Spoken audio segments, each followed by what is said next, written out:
Narmada యశాల audio సిరీస్కి స్వాగతం. నేను మీ Narmada. Romantic love story నిన్నే పెళ్లాడతా భాగం 75. మీరేంటి పిలవని పేరంటానికి ఇలా వచ్చారు? వెటకారమాడింది జానకమ్మ. మేమేమీ పిలవకుండా రాలేదు. నిరంజన్ తన కొడుకు పెళ్లికి రమ్మని స్వయంగా పిలిచాడు. అందుకే వచ్చాం. మూతి తిప్పింది రాజేశ్వరమ్మ. ఆ తర్వాత ఇద్దరు ఎడమొహం పెడమొహం పెట్టుకొని కూర్చున్నారు. నా మనవరాలు కూర్చునే ప్లేస్లో నీ మనవరాలు కూర్చుంది అక్కస్సుతో అన్న రాజేశ్వరమ్మ. అది చూద్దాం ఎన్ని రోజులు కాపురం చేస్తుందో జానకమ్మని ఎగతాళి చేసింది. ఏంటి నువ్వు చూసేది? అది నా మనవరాలు. దాని బొందిలో ప్రాణం ఉన్నంత వరకు అది తన భర్తతోనే ఉంటుంది, భర్తతోనే కాపురం చేస్తుంది. నీలాగా నీ పెద్ద మనవరాల్లాగా కాదు. మూతి 3 వంకర్లు తిప్పింది జానకమ్మ. చింత చచ్చినా పులుపు చావలేదు అన్నట్టు వయసు ఉడిగినా ఇంత నోరేసుకొని ఎలా వాగుతుందో చూడు అని నోట్లో పళ్ళు నూరింది రాజేశ్వరమ్మ. అవును, నేను ముసల్దాన్ని అయ్యాను. మరి నువ్వు 16 ఏళ్ల పడుచుపిల్లవా? రాజేశ్వరమ్మను ఎగతాళి చేసింది జానకమ్మ. వీళ్ళు ఇలా పాత విషయాలన్నీ గుర్తు తెచ్చుకొని మనసులో ఏదో పెట్టుకుని ఒకరి మీద ఒకరు కారాలు మిరియాలు నూరుకుంటూ ఉన్నారు. రియాని పెళ్లికి రమ్మని చెప్పాం కానీ ఇంకా రాలేదు. పైగా తన ఫోన్ స్విచ్ ఆఫ్ వస్తోంది. కంగారు పడుతూ రియా పేరెంట్స్ వాళ్ళు కూడా ఈ పెళ్లికి వచ్చారు. షిఖి, నిఖిని ఏదైనా పని మీద పంపావా? ఉదయం నుండి అతడు కనిపించకపోయేసరికి కంగారు పడుతూ అడిగింది నిఖిల్ తల్లి మాలతి. లేదు పిన్ని, ఇక్కడే ఎక్కడో ఉండాలి చూడు అన్న అతడు నర్మగర్భంగా నవ్వాడు. అది చూసిన సంయుక్త, వాడిని ఏం చేశావు నువ్వు? డౌట్ఫుల్గా అడిగింది. ఒసే తింగరి, ఇప్పుడు వాడి గురించి నీకెందుకు? పెదవి విరుపుతో అన్నాడు శిఖర్. బావ ఏదో చేసినట్టున్నాడు పాపం నిక్కి అనుకున్న సమయం ఆలోచనలో పడింది. అది చూసి అతడు ఆమె నడుము గిల్లాడు. ఆమె మెలికలు తిరిగింది. తిన్నగా కూర్చోలేవు? పక్కనే ఉన్న ఆమె తల్లి మాధవి కసిరింది. ఈ సైకోగాడు తన పనులన్నీ సైలెంట్గా చేసేస్తాడు, మాటలేమో నేను పడాలి అనుకున్న సమయం శిఖర్ని గుర్రుగా చూసింది. అతడు అమాయకంగా ముఖం పెట్టి పంతులుగారు చెప్పిన పూజా కార్యక్రమం చేస్తూ ఉన్నాడు. ఒళ్ళు మండింది సంయుకి. ఎవరూ చూడకుండా అతని తొడగిల్లింది. అతడు కెవ్వున అరవబోయి చివరి నిమిషంలో పెదాలు బిగించి ఆపుకున్నాడు. తల తిప్పి సంయుని కొరకొరా చూశాడు. టిట్ పర్ టాట్ అతనికి మాత్రమే వినిపించేలా పెదాలు కదిలించింది. అబచా, అది చూద్దాం ఆమె చెవిలో గుసగుసలాడాడు. అబ్బాయ్, ఈ తంతు మీద కాస్త శ్రద్ధ పెట్టు, పంతులుగారు కసిరారు. అయ్యిందా బావగారి పని? వెక్కిరింపుగా నవ్వింది సంయు. ఆ 3 ముళ్ళు పడని, అప్పుడు చెప్తా నీ పని అన్న అతడు ఆమె సున్నితమైన నడుము మీద తన మునివేళ్లతో స్పృశించాడు. ఆమె ఒళ్ళు జల్లుమంది. అంతవరకు నిదానంగా కొట్టుకున్న ఆమె గుండె పరుగు పందెం పెట్టుకుంది. వేగంగా శ్వాస తీసుకొని వదులుతున్న ఆమె సిగ్గుతో పూర్తిగా తలను వంచేసింది. ఏంటే ఆ వంచడం? కోడిమెడ వేలాడేసినట్టు. సరిగ్గా కూర్చో, లేదంటే చూసేవాళ్లకు బాగోదు. పైగా వీడియోలో చండాలంగా పడతావు. చెవులు కొరికింది సంయు పిన్ని హేమ. అది పక్కనే ఉండి విన్న పింకీ, అయితే మమ్మీ నేను వీడియోలో బాగా వస్తానా? తన ఓని సర్దుకొని సరిగ్గా కూర్చుంది. ఒసేయ్, పెళ్లి దానికి నీకు కాదు. నువ్వు సిగ్గుపడి బయట సర్దుకోవాల్సిన పని లేదు. పింకీ నెత్తి మీద మొట్టికాయ వేసింది హేమ.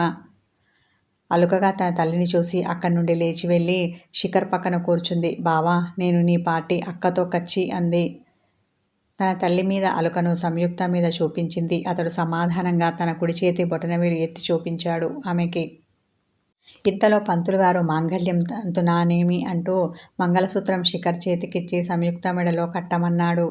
అతడు సంయుక్త మెడలో 3 ముళ్ళు వేసి ఆమె మెడ మీద గిలిగింతలు పెట్టాడు. అతడు తాళి కట్టేటప్పుడు వంచిన ఆమె తల అలాగే ఉంచి కళ్ళు మాత్రమే పైకెత్తి అతని చిరుకోపంతో చూసింది. అతడు చిలిపిగా కన్ను కొట్టాడు.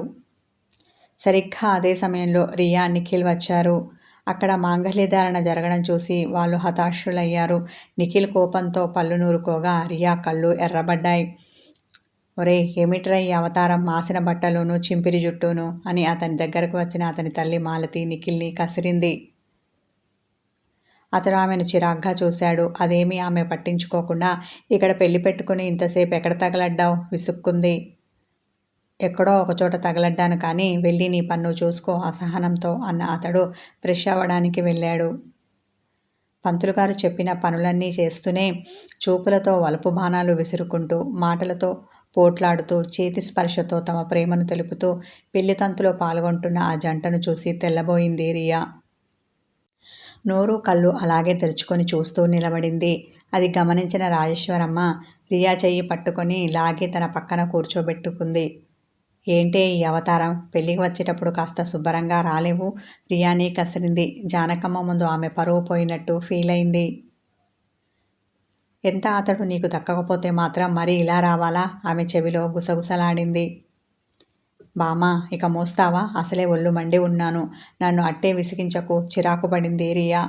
నీ బాధేంటో నాకు తెలుసు. రాజేశ్వరమ్మ అనగానే అలా తెలిసినదానివైతే ఈ పెళ్ళి ఆపేదానివి, ఇలా నాకు నీతులు చెప్పేదానివి కాదు అనేసి గండుగా ముఖం పెట్టింది రియా. ఆపి ఎవరితో పెళ్లి జరిపించను? నువ్వెక్కడున్నావో తెలియదు, అసలు ఈ పెళ్ళికి వస్తావో రాదో తెలియదు అంటుంటే,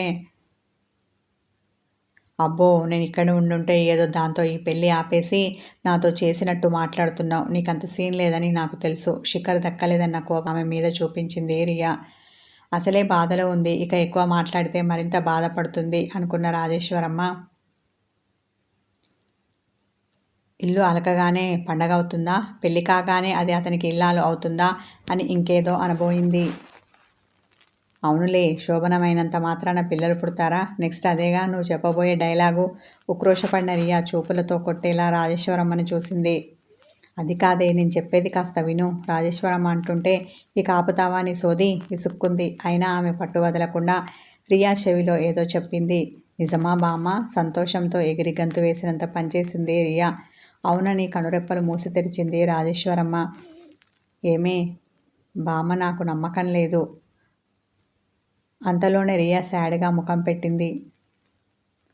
ఈ ఒక్కసారికి నన్ను నమ్మవే అని రియాని నమ్మించే ప్రయత్నం చేసింది బామ్మ. సరే, అది చూస్తాను అన్న రియా ఫ్రెష్ అప్ అవ్వడానికి వెళ్ళింది. వీళ్ళ వైపు చూడకపోయినా జానకమ్మ చెవి వీళ్ళ వైపే ఉంచింది. అసలు రాత్రి ఏం జరిగింది అంటే, నిఖిల్ రియా టెర్రస్ మీద కూర్చొని పెళ్ళి ఎలా ఆపాలని ప్లాన్ చేస్తూ ఉన్నారు. ఇంతలో అక్కడికి 2 పోలీసులు వచ్చారు. పదండి పోలీస్ స్టేషన్కి వీళ్ళతో అన్నారు. వాళ్ళను చూడగానే వీళ్ళిద్దరికీ వెన్నులో వణుకు మొదలైంది. అయినా కానీ మేకపోతు గంభీర్యం ప్రదర్శిస్తూ, మేమెందుకు రావాలి? మేమేం తప్పు చేశామని అన్నారు రియా, నిఖిల్. ఆ విషయాలన్నీ స్టేషన్లో చెప్తాం, ముందు పదండి. తొందర పెట్టారు వాళ్ళు. మేము రాము. ఎందుకు రావాలి? మొండికేశారు వీళ్ళు. సరే అయితే రేపు వారెంట్తో వచ్చి అందరి ముందు మిమ్మల్ని అరెస్ట్ చేస్తాం అనగానే భయపడిపోయారు రియా, నిఖిల్. నిక్కీ, రియా ఒకరి ముఖం ఒకరు చూసుకున్నారు. అందరి ముందు అరెస్ట్ కన్నా ఇప్పుడు వెళ్ళడం మంచిది అని కళ్ళతో సైగ చేసుకున్నారు. వాళ్ళ వెంట మౌనంగా బయలుదేరారు. వాళ్ళు తీసుకెళ్లాల్సిన చోటు చూసి, ఇది స్టేషన్ కాదు కదా అనుమానంతో వాళ్ళని అడిగింది రియా. మీకు ఇదే పోలీస్ స్టేషన్, లోపల నడవండి అని ఒక గదిలోకి ఇద్దరిని పంపి బయటి నుండి తలుపుకి తాళం వేశారు. అప్పుడు కానీ రియాకి, నిఖిల్కి అర్థం కాలేదు. వాళ్ళు నకిలీ పోలీసులని, తమని ఇక్కడ బంధిస్తున్నారని. అది వాళ్ళు గుర్తించేసరికి ఆలస్యమైంది. వీళ్ళిద్దరూ ఆ రాత్రంతా ఆ గదిలో బందీలుగా ఉన్నారు. సరిగ్గా ఇక్కడ తాళి కట్టే సమయానికి వాళ్ళను బయటికి వదిలారు. అందుకే వాళ్ళు ఇలా శిఖర్ తాళి కట్టేటప్పుడు మండపం దగ్గరికి వచ్చారు. కానీ ఇదంతా ఎవరు చేశారు? వాళ్ళకి అర్థం కాలేదు. కానీ అనుమానం మాత్రం శిఖర్ మీద ఉంది. పెళ్లి జరిగేటప్పుడు ఇలా కనిపించి అలా మాయమయ్యాడు వీడు, ఎక్కడికి వెళ్ళాడు అని వెతుక్కుంటూ వచ్చింది మాలతి. ఎక్కడో మండపానికి దూరంగా కూర్చొని దీర్ఘ ఆలోచనలో మునిగి ఉన్నాడు నిఖిల్. బంధువులందరూ అక్కడే ఉంటే నువ్విక్కడేం చేస్తున్నావురా? ఇందాకటి నుండి అతన్ని వెతుకుతున్నందుకు ఆమెకు విసుగు వచ్చి విసుక్కుంది. పెళ్లి కొడుకు నేను కాదు కదా, ఎక్కడుంటే ఏంటి? ఆమెను దెప్పి పొడిచాడు నిఖిల్. అవేం మాటలురా అలా మాట్లాడుతున్నావు? బుగ్గలు నొక్కుకున్న మాలతి తెల్లముఖం వేసింది.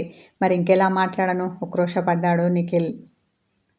నీ బాధ నాకు అర్థమవుతుందిరా. నేను ఈ పెళ్ళి తప్పించడానికి చాలా ప్రయత్నించాను, కానీ నా వల్ల కాలేదు. అన్నయ్య సంయుని నీకు ఇవ్వడానికి ఒప్పుకోలేదు. నేనే కాదు, మీ నాన్నగారు ప్రయత్నించారు. పిల్లనివ్వనని ఖరాఖండిగా మీ మామయ్య చెప్పడంతో చేసేదేమీ లేక ఇదిగో ఇలా మౌనంగా ఉన్నాం. విచారంగా ముఖం పెట్టింది మాలతి. ఈ అనుకునేదేదో అది పుట్టినప్పటి నుండి మీరు అని ఉంటే ఈ పాటికి అది నా సొంతమయ్యేది. వాళ్ళిద్దరికి పెళ్ళికి చేస్తామని అందరూ నిశ్చయించుకున్న తర్వాత కదా మీరు అడిగింది. ఇక వాళ్ళలా అనుకుంటే ఎలా అంటారు? సంయుతో తన పెళ్లి జరగపోవడానికి కారణం తన పేరెంట్స్ అనుకున్న నిఖిల్ ఆమె మీద కోపంతో విరుచుకుపడ్డాడు. ఆ అవకాశం మాకివ్వలేదురా ఆ మృదుల. మీ అత్త కడుపుతో ఉన్నప్పుడే అమ్మాయి పుడితే మా ఇంటి కోడలు అని చెప్పేసింది బాధపడ్డ మాలతి. అయినా మా మాకేం తెలుసు నువ్విలా దాన్ని ఇష్టపడతావని నిష్ఠూరమాడింది. సరేలే అంతా అయిపోయాక ఈ మాటలెందుకు అదోలా ముఖం పెట్టాడు నిఖిల్. ఈ సంబంధం పోతే పోయింది. మా అన్నయ్య కూతురు లేదు సుచిత్ర, దాంతో నీ పెళ్లి జరిపిస్తాను. దీనికన్నా బాగుంటుంది. నీకు అన్ని విధాలా సరిజోడి. నా మాట విని ఈ విషయం ఇక్కడితో మర్చిపో. అందరి భోజనాలు అయ్యాయి, నువ్వు మాత్రం మిగిలావు. నువ్వు కూడా భోంచెద్దువుగానిరా. కొడుకు చెయ్యి పట్టుకొని లేవదీసింది మాలతి.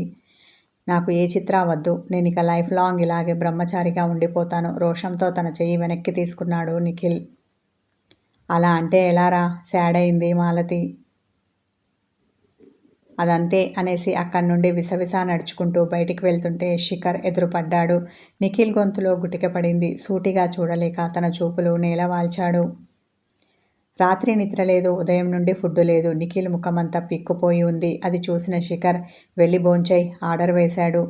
ఇంతవరకు అతని మీద కారాలు మిరియాలు నూరిన నిఖిల్ శిఖర్ ఎదుట పడగానే తన తల్లి ముందు పులిలా గర్జించిన వాడు కాస్త ఇప్పుడు పిల్లిలా మారాడు. మౌనంగా తల ఆడించి డైనింగ్ ఏరియా వైపు నడిచాడు. శిఖర్ పెదవులపై సన్నటి నవ్వు మొలిచింది. ఇందాకే భోజనం చేసి ఐస్ క్రీమ్ తింటూ కూర్చున్న రియా అది చూడగానే చూసింది. ఆమె మనసు తీయగా ములిగింది.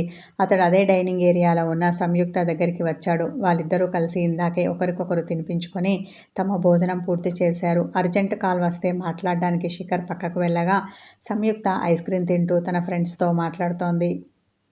ఇంకెంత తింటావే కోతి అంటూ వచ్చి ఆమె చేతిలోని ఐస్ క్రీమ్ తీసుకొని తినడం మొదలుపెట్టాడు శిఖర్.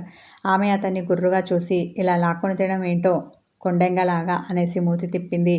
ఏదైనా సగం సగం అని ఇందాక పంతులు గారు చెప్పారు కదా, అప్పుడే మర్చిపోయావా? ఆమె చిలిపిగా చూసి కళ్ళు ఎగరవేశాడు శిఖర్. ఉక్రోషంతో అతన్ని చూసిన ఆమె చేసే పనుల్లో పంచుకునే ప్రేమలో అన్నారు కానీ ఇలా తినే తిండిలో అనలేదు. వెటకారమాడింది. అవునా, నేను ఇందులో కూడా అనుకున్నాను. ఐస్ క్రీమ్ చివరి స్పూన్ని ఆమె నోట్లో పెట్టాడు. ఆమె ఐస్ క్రీమ్ చప్పరించేసి ఈ మాత్రం ఎందుకు, ఇది కూడా నువ్వే తినలేకపోయావా? మీదికి కోపం చూపించిన మనసులో సంబరపడింది సంయుక్త.